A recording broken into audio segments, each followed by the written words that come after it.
Hey YouTube, this is Abdul Car Fix. Today we have this 2005 Chevy Malibu Classic with the 2.2 four-cylinder engine. The car won't go more than 5 miles an hour. So we find out that the catalytic converter is blocked or clogged all the way. So that's the old one, this is the new one. Okay, and just a couple of tips on the old one, how to take it out. It's really simple. See that? There's 3 bolts.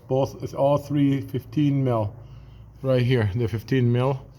But I suggest I couldn't get them from the bottom. I couldn't get them from the bottom. Go from the top. There's a lot of space. See all this space? So use a long breaker bar like this guy, 1/2 inch and 15 mil, and break them loose from the top. Just a couple of turns, and then come down from the bottom and take them out. Easy to do that. You're not gonna be able to get them. As far as mine, I couldn't get them from the bottom. But the top, if you just use the extension, if you use no extension but use the breaker bar and socket, 15 socket, and you can get them out, no problem. And this side is 13, 3 bolt 13. Break them loose with the breaker bar and then take them out. That's the easy way to do it. This is easy, not too bad. I sprayed them a couple of days before I did the job.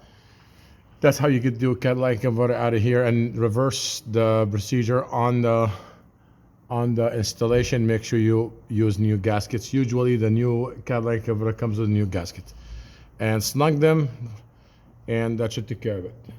Thank you for watching my video. Please subscribe to my channel.